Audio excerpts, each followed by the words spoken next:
आपको बुलडोजर से डर लगता है, लेकिन ये निर्दोष के लिए नहीं है, उन्हीं अपराधियों के लिए है जो प्रदेश के नौजवानों के भविष्य के साथ खिलवाड़ करते हैं, जो प्रदेश के व्यापारी और बेटी की सुरक्षा में सेंध लगाने का काम करते हैं, जो प्रदेश के अंदर अराजकता पैदा करके सामान्य लोगों का जीना हराम करते हैं। मेरा दायित्व तो बनता, मैं यहां नौकरी करने नहीं आया हूं, कतई नहीं।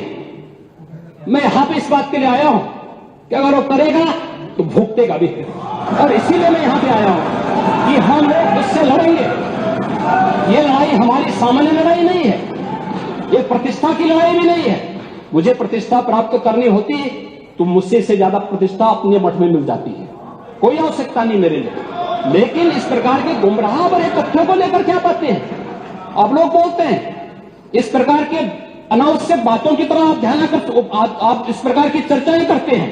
लेकिन मैं कहना चाहूंगा, और अंत में मैं केवल एक ही बात कहना चाहूंगा, एक काट की हंडिया बार बार नहीं चढ़ने वाली, तो उसका समय पूरा हो गया, पूरा हो गया, अब नहीं चलने वाला है।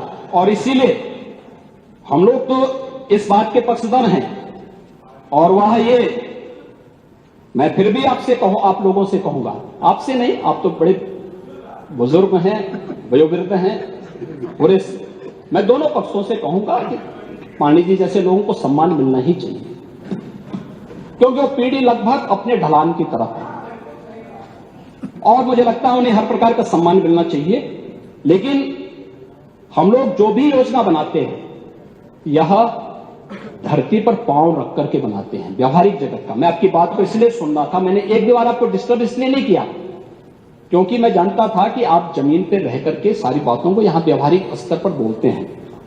और इसीलिए मैं कहूंगा कि एक पांव, जो अटल जी ने कहा था, एक पांव धरती पर रखकर ही बावन भगवान ने आकाश पाताल को जीता था। धरती ही धारण करती है, कोई इस पर भार न बने, मिथ्या अभिमान से न तने।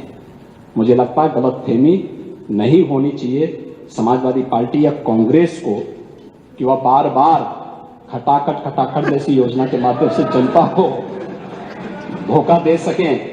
लेकिन मैं आपसे कह सकता हूं कि सरकार चलेगी, मजबूती के साथ चलेगी, प्रदेश के अंदर ट्रांसफॉर्म करने के अपने अभियान को आगे बढ़ाएगी।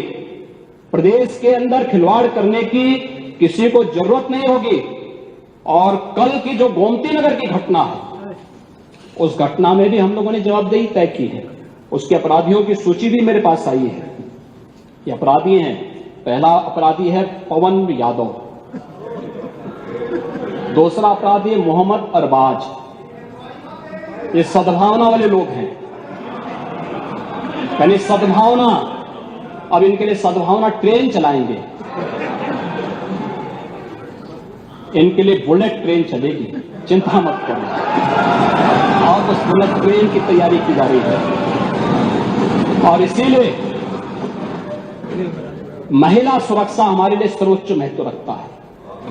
हमने इस बात को पहले दिन कहा है, कोई खिलवाड़ करेगा तो उसका खामियाजा भुगतेगा।